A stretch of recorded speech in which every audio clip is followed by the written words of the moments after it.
T minus 20 seconds.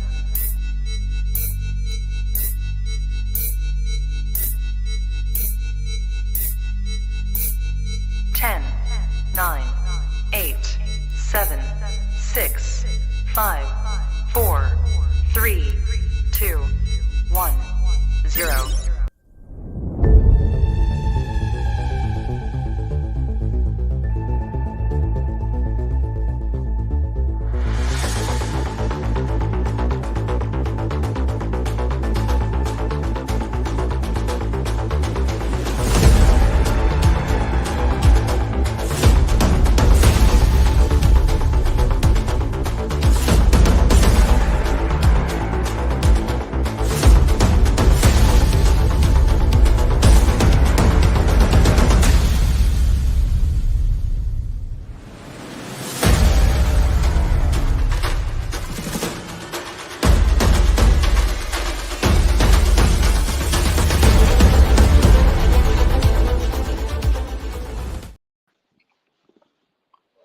Welcome back. It is time for week 6 of college football. We have all three of us back together once again. So this is going to be a great show. It's going to be a great week of college football, and we're excited to talk all about it. First things first, Nick, welcome back. We missed you. It's been a while. Yes, sir. But we had an exciting Friday night last night. If for those of you that missed it, Slade and I, we are going to try and do weekly live streams on Thursday or Friday from here on out. And recapture the magic of our Swear Jar Sweat from last year. We did the bowl game. Last night we did Illinois at Nebraska. We had a great night, had a lot of fun, and we look forward to doing that as we continue to go throughout the rest of the season. Without delaying any longer, let's go ahead and get right into today's topics. First things first, we're through 5 weeks. The college football playoff picture has changed a lot. So let's go ahead and talk about our new outlook on the ending of the season. Who do we think is going to be in the playoff now as compared to what we thought before? Nick, let's go ahead. We're going to start with you. Who are your playoff picks as of right now? So as you can see, number one, I have Texas. As much as it pains me to say that, and I'm sure Slade is loving this, can't wait to hear about it. They've looked very much like a national championship contender so far this year. The only game that they won by less than 3 scores was in Alabama, and that was still 10 points. So a very good win.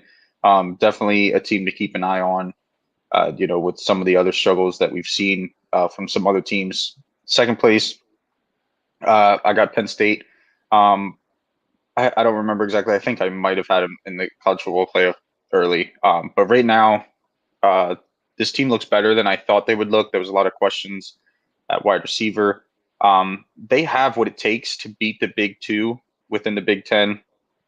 A lot of people are concerned about the sluggish start that they had in Northwestern last week, despite still winning by 28 points. But the offense is efficient. 0 turnovers from the offense itself. They had their first turnover technically from I believe it was a kickoff return. But again, still efficient, not turning the ball over, and they're backed by the best defense in the country, or at the very least, arguably best defense in the country, depending on what statistic you're looking at. Number 3, I have Georgia. There's going to be some contradiction in this pick, and I'll talk about that more a little later in the show. But there's a good chance Georgia ends up undefeated. And even though they have the second easiest strength schedule in the SEC, that was preseason. Obviously, I'm not sure what that metric looks like at this moment, and we'll see how it looks at the end of the season. But regardless, despite that schedule, they haven't looked as dominant as what we've seen from Georgia in the past, or what people even expected out of Georgia this year. So again, we'll see how that goes. Number 4, I have Florida State. If Florida State wins out, which is definitely possible, they have a couple tough games left. But regardless, that spot in the college football playoff is almost inevitable. And then the first 2 I have out is Michigan and Notre Dame. If the rest of this prediction is true, these are going to be 2 very good one-loss teams. Which any other given year, I think that, they would find themselves in. Again, this obviously relies on Penn State beating both Michigan and Ohio State. And Michigan being at number 5 would mean that loss to Penn State would have to be close. But again, Georgia's having their struggles, and I think that there's still a lot of big question marks in this. This was actually a lot harder to make than I thought it was going to be. So I'm interested to see how the rest of the season plays out. Slade, let's go ahead and look at your updated projections. I feel like yours are pretty similar to what you had in the preseason, minus one big change at number 4. But I'll let you talk about your pick.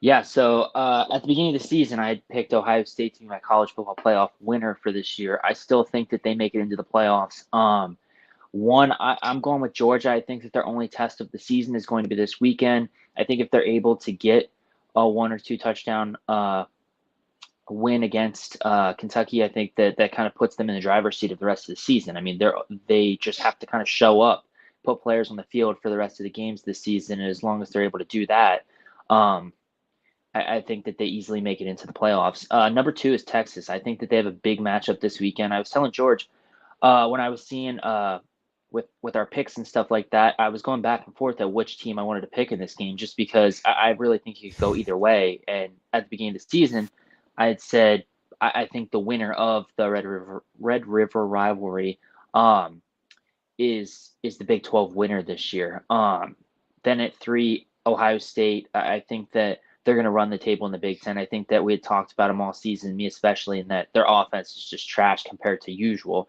Obviously, it's still better than the majority of the teams in college football, but I have them at 3. And then UNC, I think that the way that the ACC schedule is set up, I think that they have a really good chance to kind of run the table and squeak in there ahead of Florida State at the end of the season with the ACC. And then Oregon State, I have them picked to win the Pac-12. We've said it multiple times, cannibalistic culture out there in the West. They just are going to face each other over the next 5-6 weeks here. And it's just whoever comes out with less losses gets that chance at the Pac-12 championship. And then Michigan. I think that Michigan and Ohio State both beat Penn State this year. I think that Penn State, this is their best opportunity to make the playoffs, but I think that they always have a way of kind of making mistakes, big parts and big points of the game. And I think that Ohio State and Michigan have just had their number, and I think that they'll be able to capitalize in those moments. I like both your top 6s so far. My current playoff prediction, so I'm going with Texas at number 1. I think as long as they make it through today, they still have tests ahead, but they will have very much proven that they are one of the best teams in the country with what they've gone through to this point. Ohio State at number 2. I have them going undefeated this season, especially after watching the Notre Dame game. Watching Ohio State's defense, I'm very impressed with it. Their offense is obviously struggling in some departments, but their defense has found a way to make up for that. And this is a team, when you get down to the end of the season, when they play Penn State, when they play Michigan, I think that what they've gone through this season will have them prepared for those games, and I think that's what puts them on top to finish the season. So I have them at number 2. Number 3, I went with Georgia. I think they make it through the rest of the season undefeated. I think they still have scares here and there. I think they're going to have a couple close wins. And in the eyes of the committee, depending on who those close wins are against, it might be enough to drop them down in the rankings. They don't have a very strong schedule ahead. I think their toughest game after today is going to be Ole Miss. But again, that's going to be a home game for them. So that helps a little bit. Florida being a neutral site, and we've obviously seen Florida struggles to this point. So I think Georgia, it makes it through the rest of the season. At the very least, they lose one game, and that game might be the SEC championship, depending on who plays them there. My guess right now would be Alabama. I think Alabama picks up another loss along the way, though. All right, my number 4 team, I went with Florida State. I think they lose a game at some point this season, but I think they're the one-loss ACC champion. That one-loss, conference championship is enough to put them in. Notre Dame, I have going undefeated the rest of the season, but when you stack them up against a one-loss conference champion to Notre Dame's one loss, and again, I understand Notre Dame's loss is going to be to Ohio State, but just on that criteria alone, I feel like the committee is going to be able to look at it enough and say, listen, we need to put the conference champion into the playoff over Notre Dame. And maybe this finally starts to push Notre Dame towards, joining the Big Ten or the ACC fully or something, because I sooner or later, they're going to start to get in more situations like this where they're getting put on the outside. Luckily, next year for them, they're going to the 12-team playoff at least, so it kind of helps. But I think a one-loss Notre Dame compared to a one-loss conference champion is enough to put Notre Dame on the outside. Number 6, I put Oregon. I obviously I love them, but I don't think there's any way they can go through their upcoming stretch undefeated.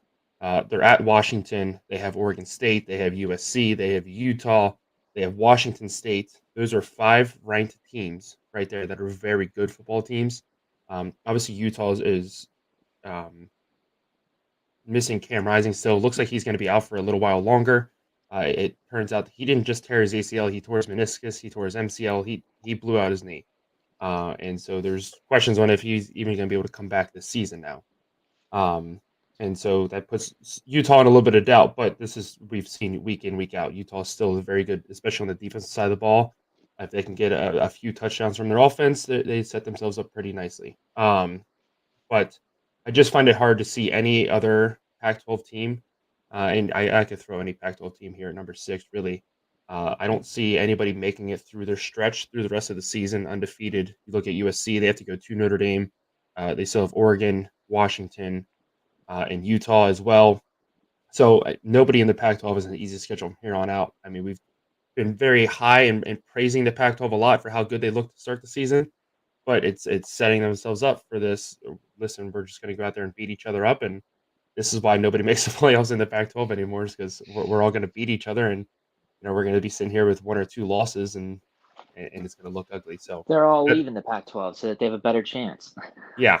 So that way we can go to the Big Ten and do the same thing over there and keep everybody out of the Big Ten Right. playoff.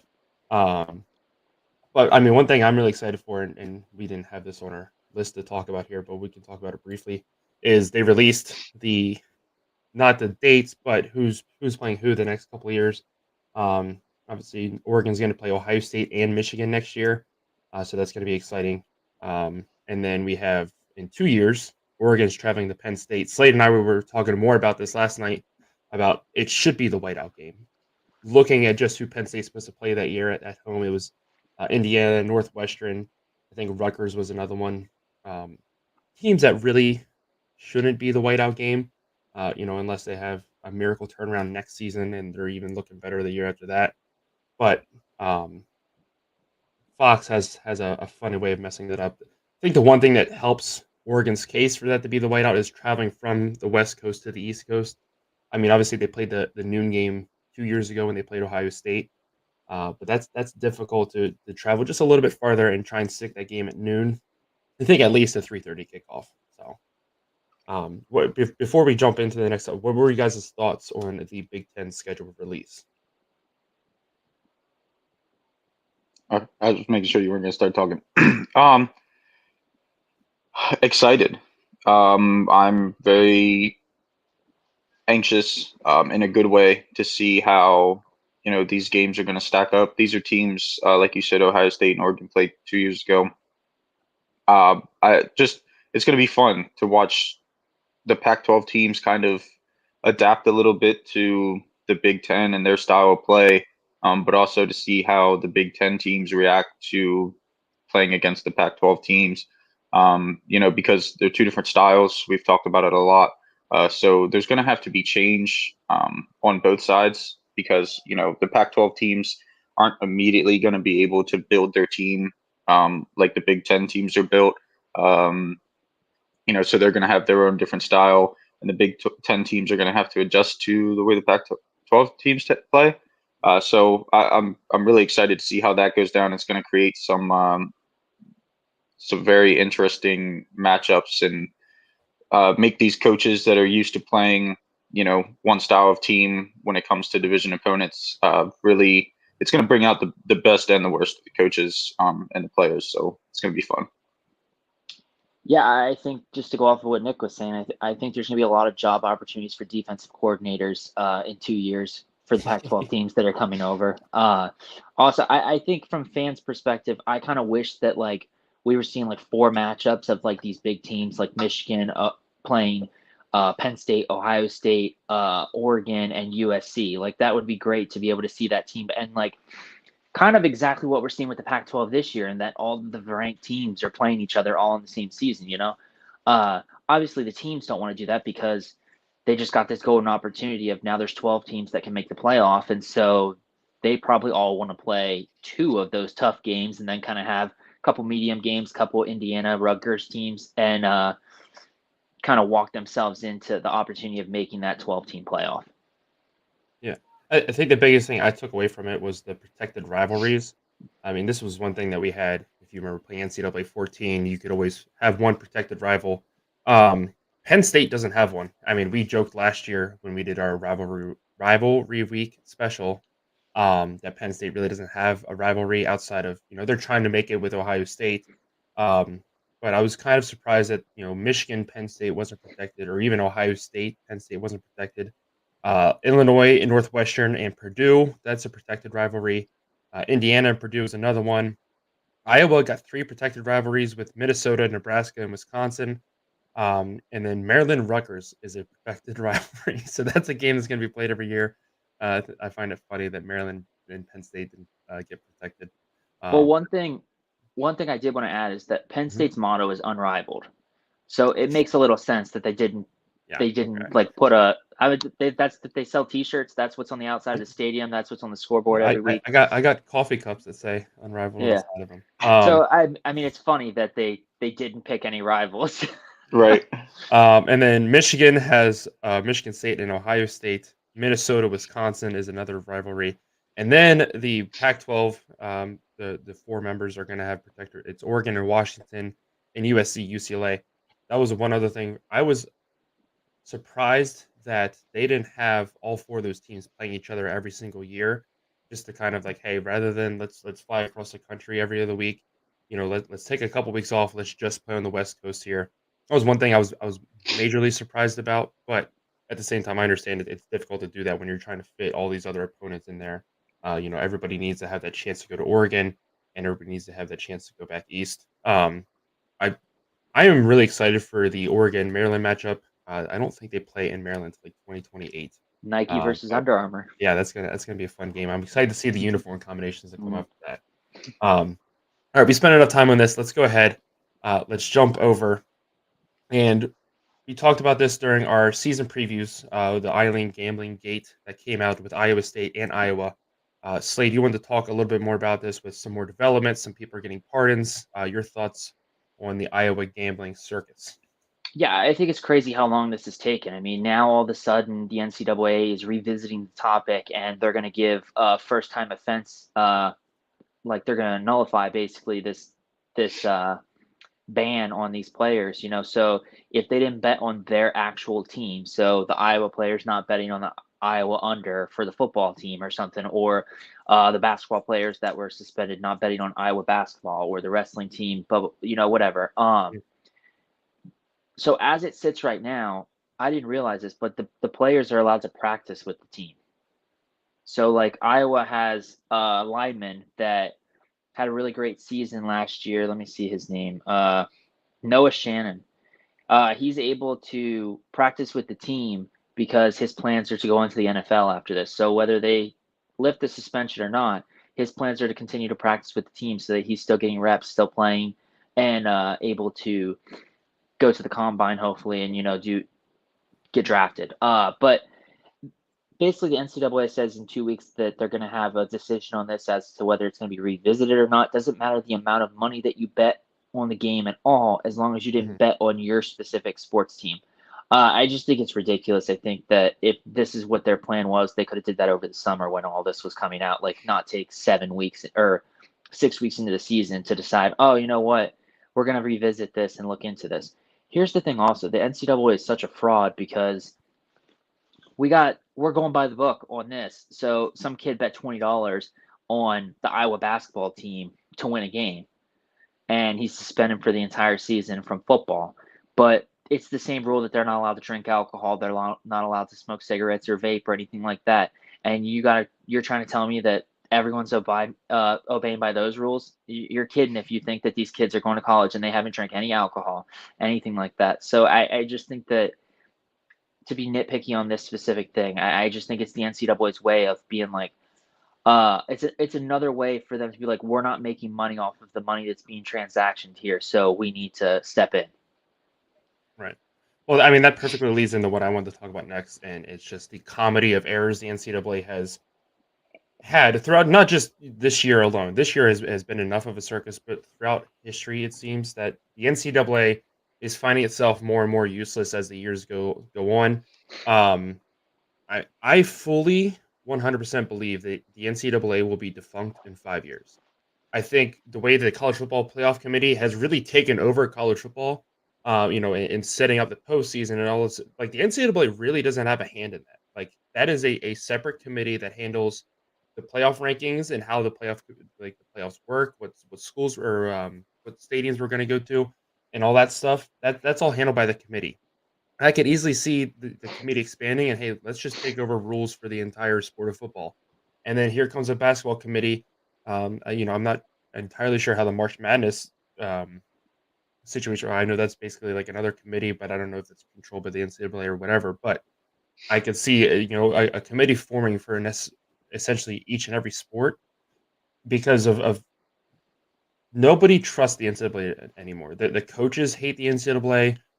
Tez Walker was unwrongfully suspended for the year, told he wasn't going to be eligible because he had used too many transfers, even though he never played a single season at his first school because it was a COVID year. And everybody else was told that season doesn't count towards your eligibility or anything like that. So he transfers out, goes to a Division I school, plays the season. Now he wants to go to UNC, be closer to home.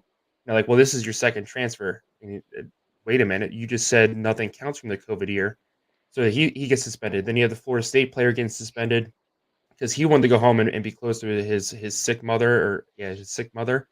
And it's yeah, but we're not going to grant you your hardship waiver because that's just not fun. Like I can't stand how the NCAA changes their own rules for their own benefit. They let certain players slide with certain rules, coaches with certain rules. There's no continuity across the board with how the NCAA does anything anymore. I mean, I'm still upset at them for taking Reggie Bush's Heisman and not giving it back after we allowed NIL become a thing. And he petitions out the Heisman committee, and they're like, "Well, that's the NCAA's decision." The NCAA is like, "Yeah, we're not going to give it to you." I just absolutely can't stand how the NCAA functions, and now we have NIL.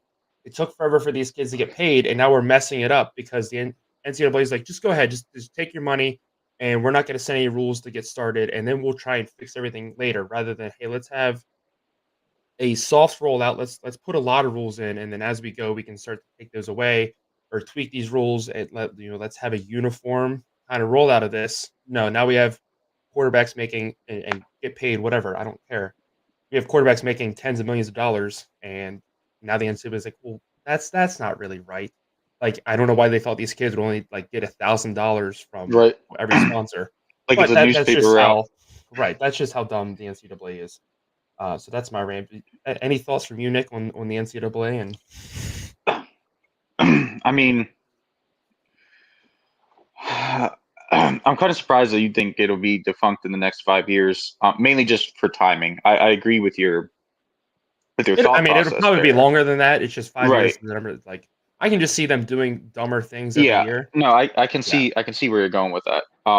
Maybe at least in the And football side. Maybe football just completely leaves and everything else right, stays. I don't know, but right. And we briefly talked about I don't remember if this was on the podcast or if this was just us talking, but I remember that I briefly said at some point um I thought the landscape of college football was going to change with the restructuring of conferences and the playoffs expanding and whatnot. mhm. So I definitely I agree with you. I think that we're heading down the road, at least in football in the near future, to a completely different layout. I'm hoping.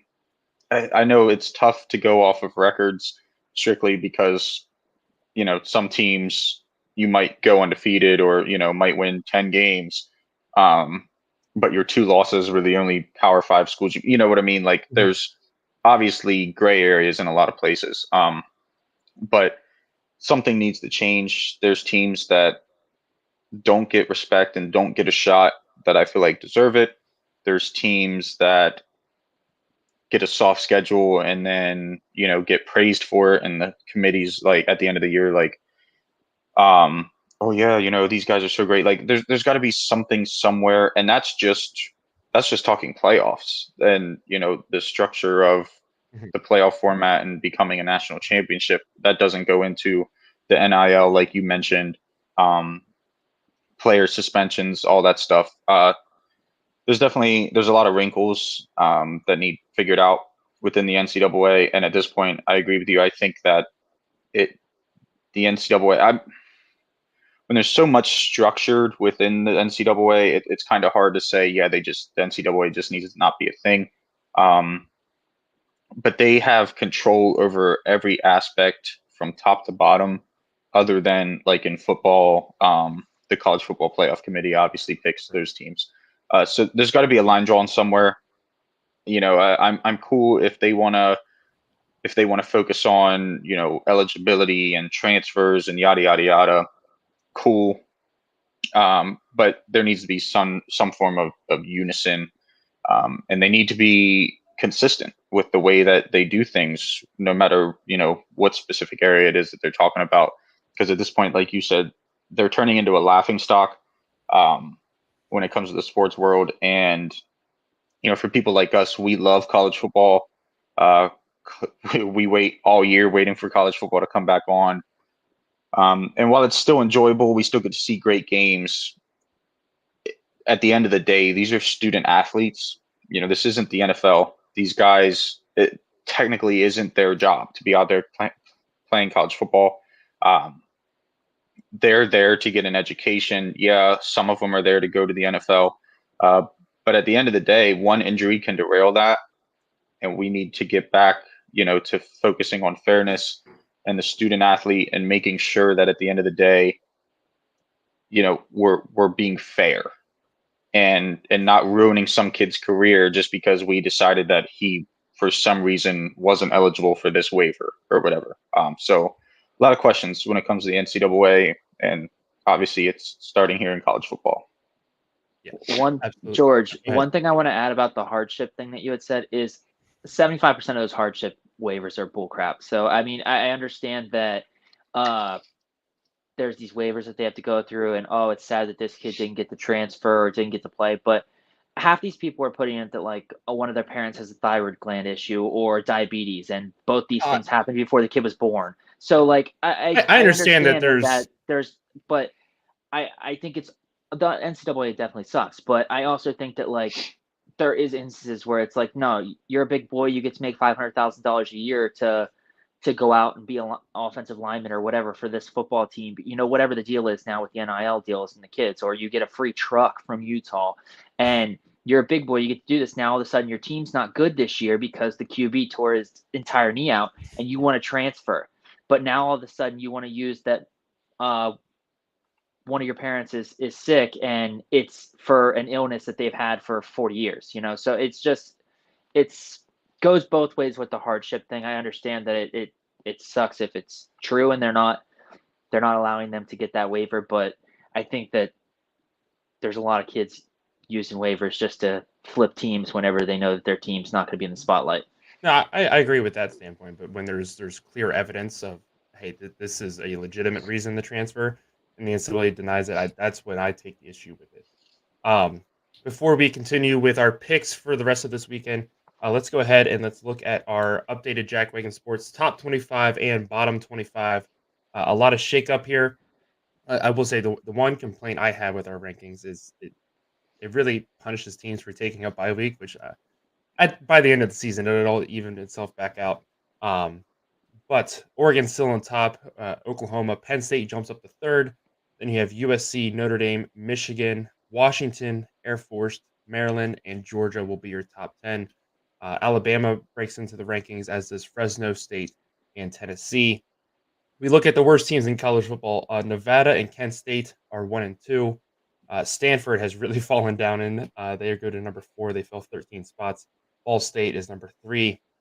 UMass is number 5. The team who had the best week this past weekend was Arkansas State. They jumped up 15 spots. If you remember, it was Rutgers was in these rankings last week. I actually had their information wrong in here. So they were in the bottom 25. They were well out of the bottom 25 now because I actually put it in correctly. So They're these will be 4-1. posted. Yeah, these will be posted on our social media accounts later as well, so you guys can check those out. Let's go ahead, and it is time for us to jump into our cash out picks. Nick, we'll have you give your picks first. Who are you taking this weekend? Oh yeah, so I had a bad weekend last weekend, so we're gonna try to make up for it today. Up first, I got Maryland plus 19.5. I actually think that line might have moved just to plus 19, but it probably depends on what betting app you're looking at. Maryland's playing very good football, and Ohio State, their wins look good as far as on the scoreboard at the end of the game. But as we've talked about before, they've had some struggles. Other than Western Kentucky, that game was obviously a blowout. I don't see Maryland winning this game, but it's hard to envision them losing by 3 touchdowns with the way they've been playing and the way Ohio State has, I don't want to say played down, but when it comes to the better opponents that Ohio State's played, they've had their moments where they've kind of been slow, maybe let a team hang around. So I think Maryland does enough to hang around this, almost 3 touchdown spread. And then second, Washington State plus 3.5. I don't know what you guys think of this, but this might be the most disrespectful line I've seen this season. They've been playing great. UCLA lost a 14-7 game against a down Utah team without their best quarterback.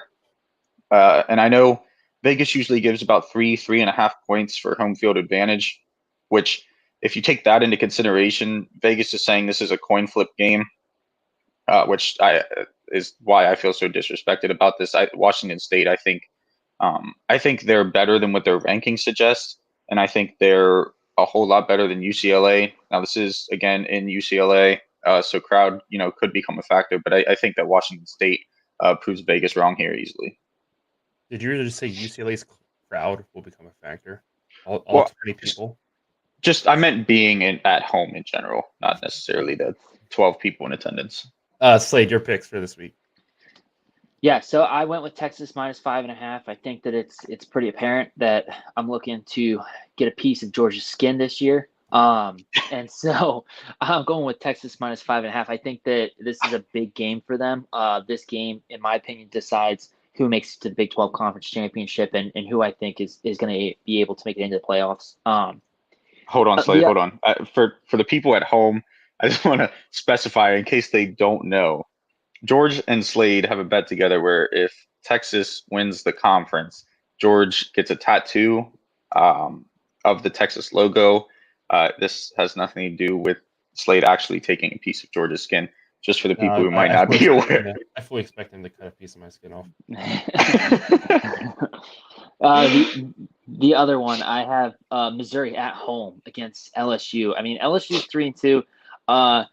Brian Kelly made a horrible joke. He told the reporters, we'll see you in Columbia, Missouri. Bring your Columbia jackets. And then nobody laughed. Nobody said anything. He was like, it was a joke, and walked off the stage. I think Missouri plus 5.5. I think it moved to plus 6 now. I think that they're going to be able to be right in this game. And I think that at the end of the game, they're going to have the firepower to be able to get this done, get the win.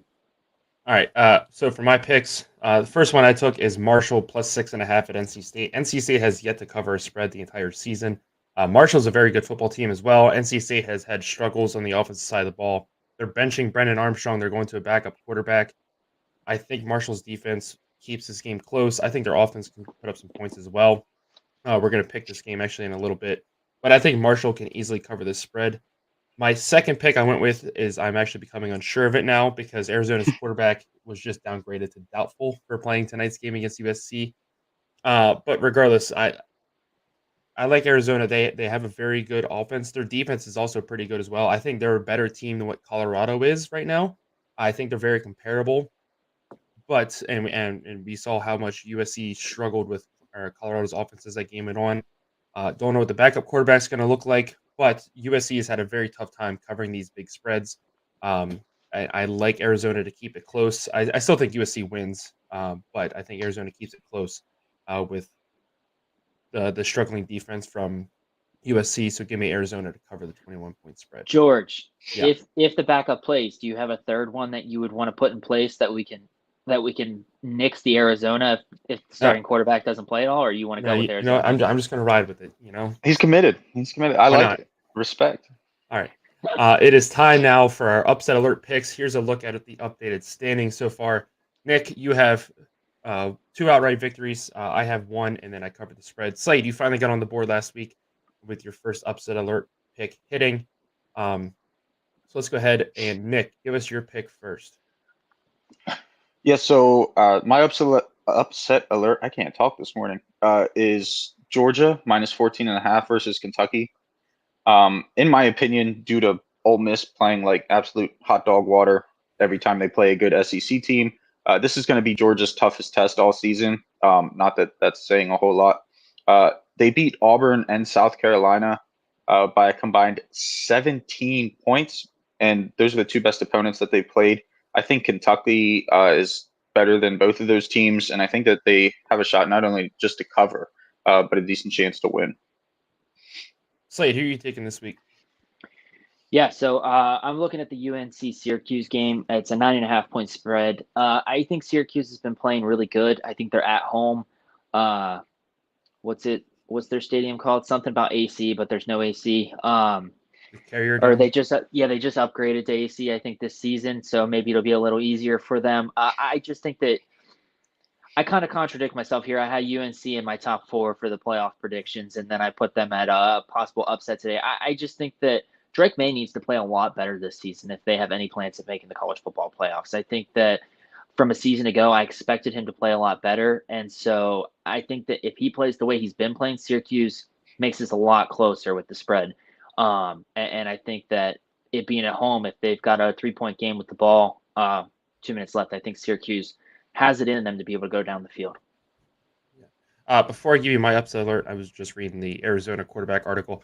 So I didn't realize he also missed last week's game against Washington. They only lost that game by 7. So yeah, I'm going to stick with my pick. I'm okay with that.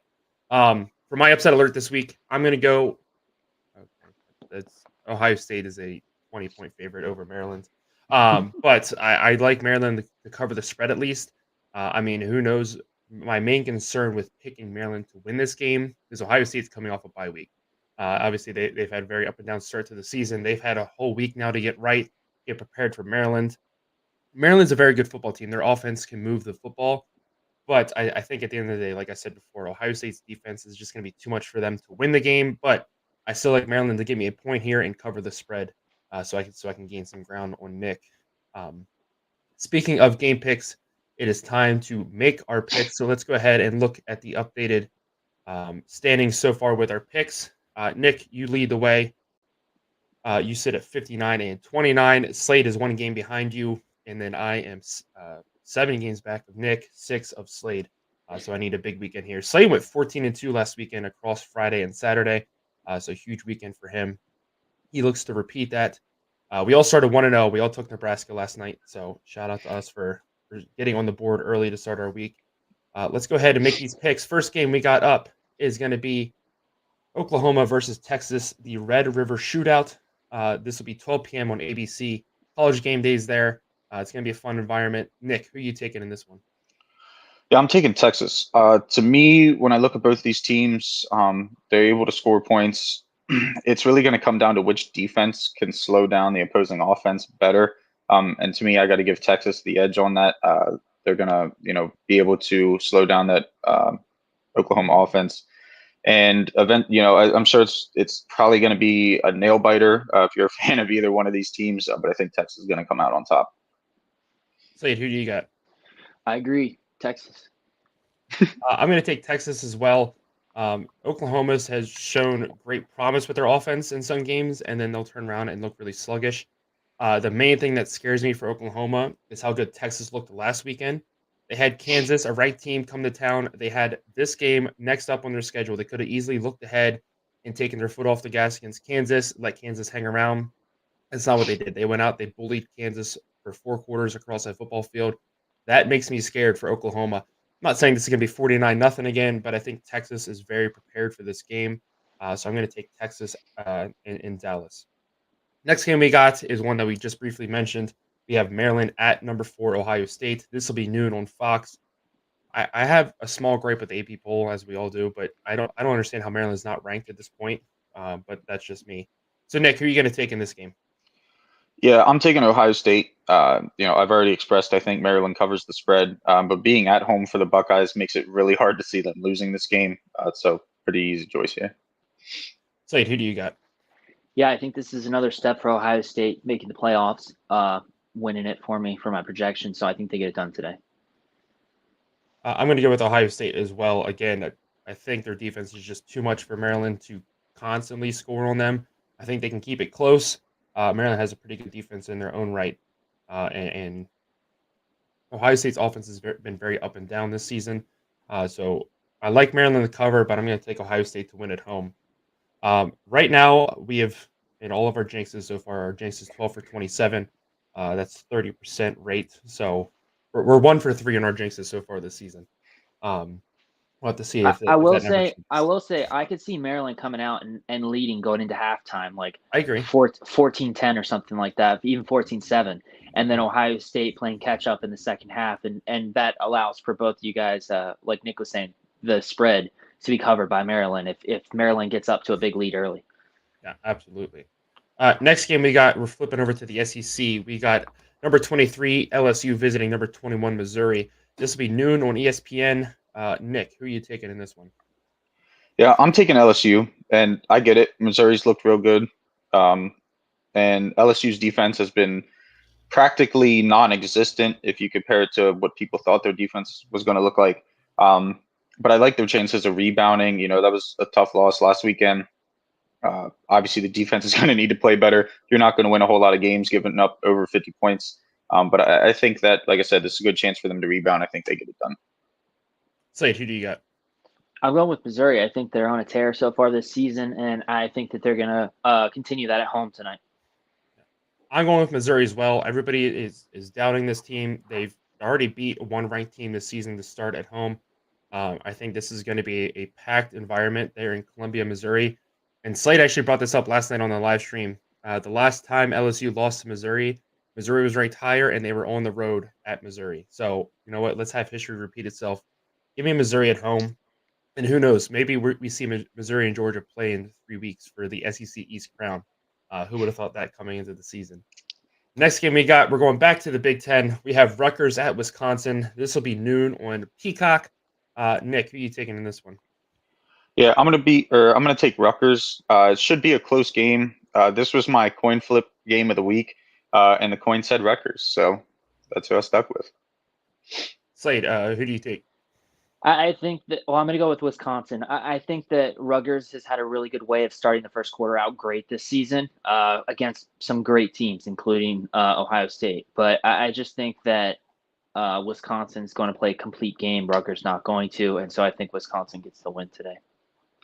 Same exact thing as Slade. Same notes, everything. So give me Wisconsin at home over Rutgers. Next game we have is Marshall visiting NC State, 2 o'clock on the CW network. As we already said, NC State's going to their backup QB. Brennan Armstrong is benched. Nick, who are you going to take in this one? Yeah, so I went with NC State. This could have been my coin flip game of the week. I do like Marshall's chances. This was a real tough decision for me. But I gave NC State the nudge, again, just for being at home field. Marshall, been playing great all season. I just think NC State at home, they usually got a little extra edge to them. They usually play a little better at home. So that's why I gave it to them. Slade, who do you got in this one? I'm going with Marshall. I think, like you had said earlier, NC State has sucked this season, especially when it comes to the spread. And so I think that Marshall, if they're able to put together a complete game, is able to walk out of here victorious today. Yeah, I'm going with Marshall too. This is a Marshall team that is competing to win the Sun Belt. NC State's fighting to make a bowl game at this point. I think Marshall's a determined team. They've already beaten one ACC school in Virginia Tech a few weeks ago. That was at home. I think they're out to prove more people wrong that, the Sun Belt's still the Fun Belt, baby. And so they're going out there, and I think they beat NC State on the road today. Going back to what Nick said was the most disrespectful spread, and I tend to agree with him. We have Washington State visiting UCLA. This will be 3 p.m. on the Pac-12 network. I still hate the Pac-12 for taking their best matchups of the week and throwing it on the Pac-12 network that nobody gets. So it's going to have like 2,000 viewers. But Nick, who's going to win this game? Yeah, so just on the note of 2,000 viewers, at least that's something UCLA is used to. But I went with Washington State. I made my stance on this very clear earlier. Slade, who do you got? Yeah, I'm going with Washington State as well. I think that they're able to really put together a complete game today, and I just think UCLA is having a tough season. Yeah, I 100% agree. UCLA is still trying to break in their freshman quarterback, but the way Cam Ward has played so far this season, his name is being thrown into the Heisman race, and he absolutely deserves it. Washington State's offense is on another level. They put up 700 yards against Oregon State, and then we turn around and see Oregon State hold Utah to under 50 yards or under 60 yards of rushing.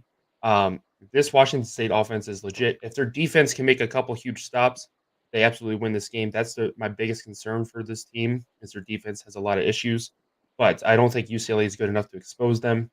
So I'm going to take Washington State on the road to stay undefeated. Let's go over to the SEC, probably the game of the week in the SEC. We have Alabama visiting Texas A&M. A lot of hype around this. Texas A&M has had a very resurgent year after losing that game early to Miami. And week by week, that loss to Miami looks better and better.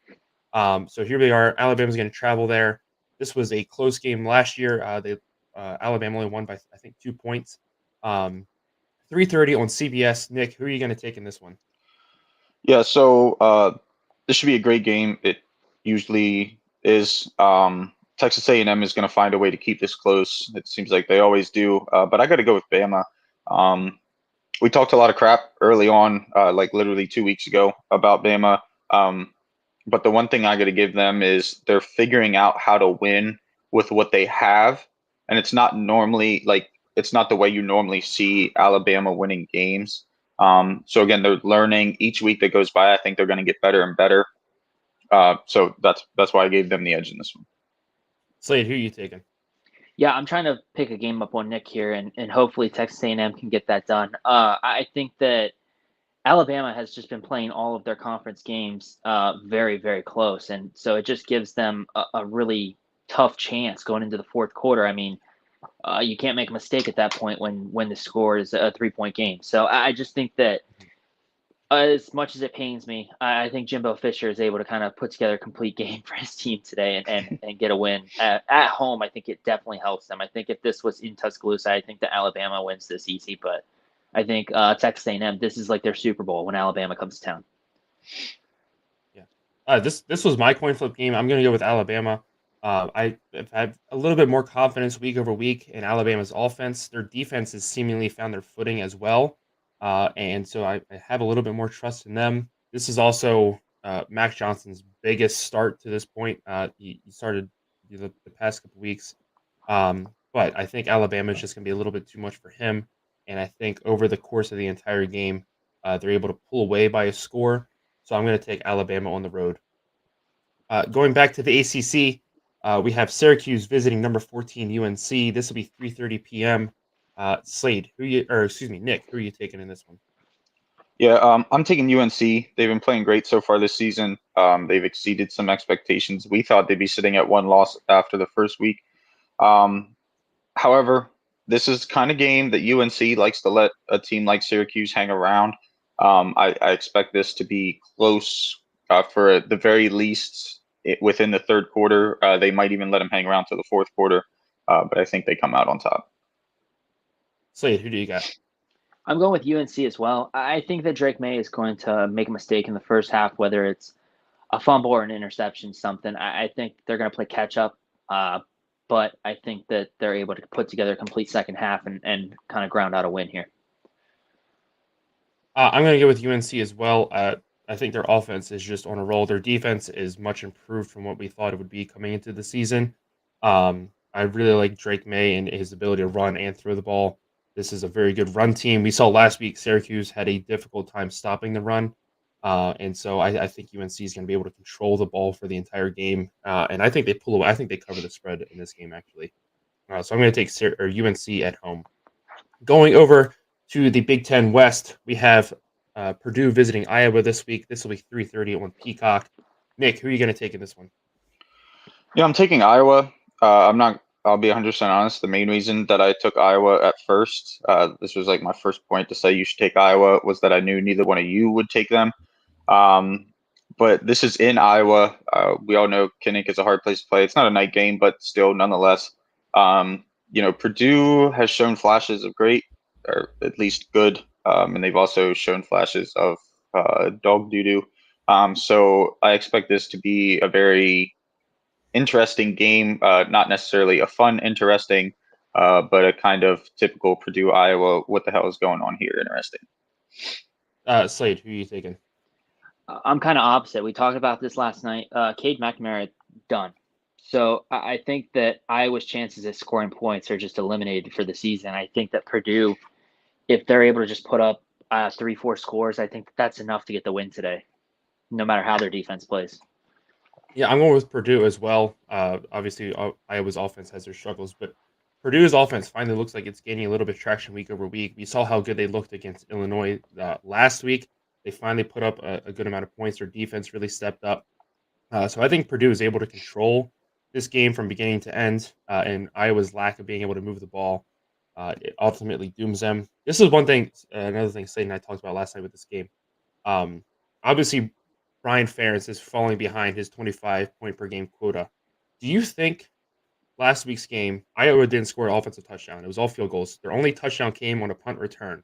Do you think that counts towards his total, or do you think that they keep it separate?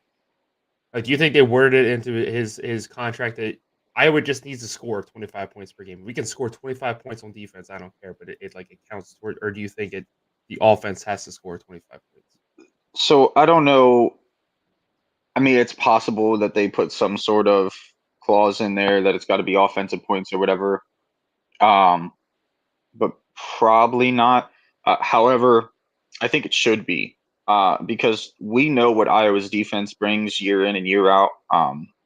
Down a little bit this year, but nonetheless, but I think that if you're competing in the Big Ten, I don't care how good your defense is, your offense itself needs to be able to score 25 points a game if you want to be any sort of relevant in the Big Ten, or in college football in general. But you got to make it out of the Big Ten before you worry about everybody else in college football.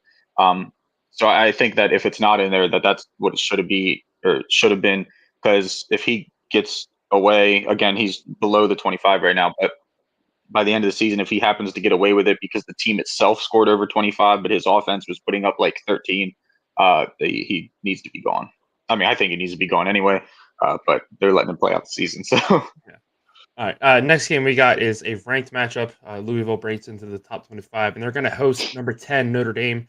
This will be 7:30 on ABC. Nick, who are you taking in this one? I'm taking Notre Dame.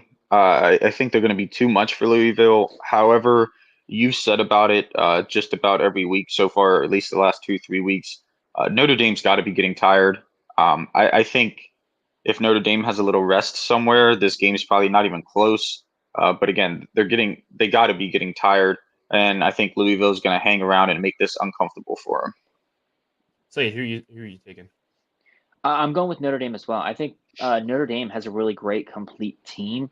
I think it's unfortunate they're not in a conference, and the loss to Ohio State is most likely going to keep them out of the playoffs this year. But I think that they have a really great team, and I think that we saw with them against Duke. We think it's going to be a really close game and everything, and then injuries and whatnot, it ends up not being as close as what I thought. So I just think that Sam Hartman and Notre Dame are kind of on a different level compared to where Louisville's at.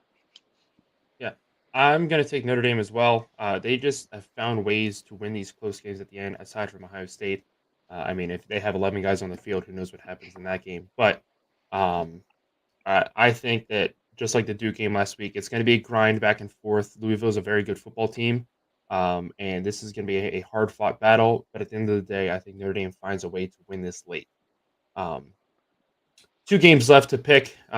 First, we have Fresno State visiting Wyoming. Fresno State undefeated so far. Wyoming has 1 loss. 1 loss is at Texas. So these are 2 of the best teams in the Mountain West. I said this earlier in the week in my college football stock market video. I think the Mountain West has 4 great teams in college football. You got Air Force, Fresno State, Wyoming, and UNLV. will look very good to start the season. This is going to be Fresno State's first big test in the Mountain West. Nick, who are you going to take? Yeah, I'm taking Fresno State. I think this is a great game. There's a lot of implications that come from this game. With it being at Wyoming, I think Wyoming is gonna keep it interesting. But I think Fresno State's got enough to take them over the top. Slade, who do you got? I'm going with Fresno State as well. I think offensively, they're just at quarterback. He's able to produce more, and I think that he's got like 14 touchdowns on the season already. I think that Fresno State's offense is just better in this situation. I think that they're able to get the win today.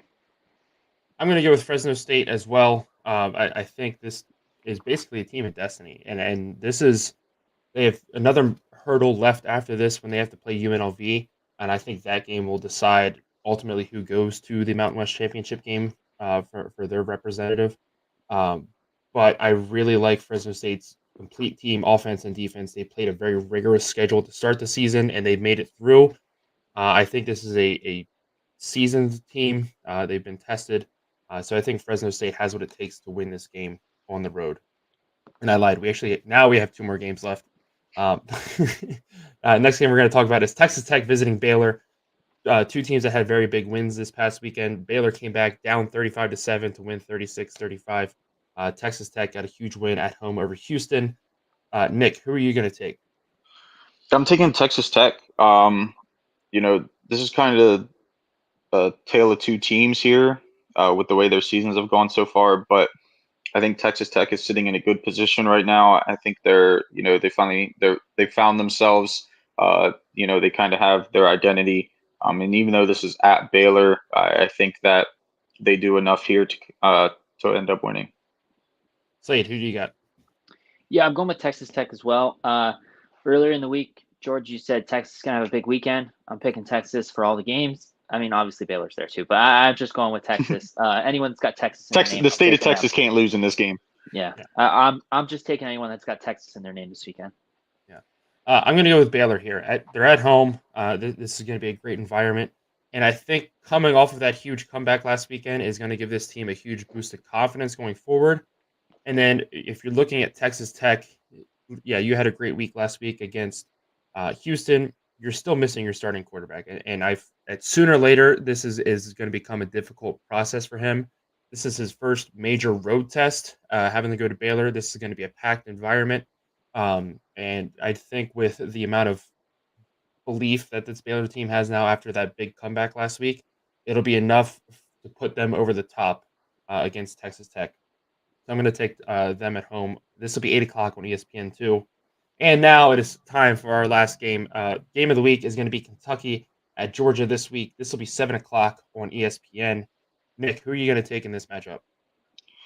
Yeah, so Slade talked about controversy in I believe was his his upset pick and his college football playoff predictions. Well, I also mentioned a little contradiction of mine, and here that is. I'm taking Kentucky in this. I talked about Georgia earlier, only winning by a combined 17 points. They're 2 toughest opponents so far. This is the toughest test that they're going to have all season. I like the way that Kentucky's playing. I'm not saying this is my most confidence pick, but if Georgia's going to lose a game in the regular season, it's going to be this one. And I think that Kentucky has the team to do it. Really, it's going to come down to they gotta come out fast. They got to get a lead early, and then they got to be able to just stay within the game plan and maintain that lead. We seen Auburn last week have a lead against Georgia, and ended up falling apart a little bit. Georgia ended up winning, so I'm picking Kentucky here. Slade, who do you got? Yeah, I'm going with Georgia. I think that they're going to prove that they're on this destiny run where they've got Kentucky, maybe Missouri as their tougher games, and I think that they are able to kind of run the table with these and kind of show everyone that they're going to just walk into the playoffs. Yeah. I'm taking Georgia as well, mainly because this game's at home, but also Georgia has now heard the talk for over a week.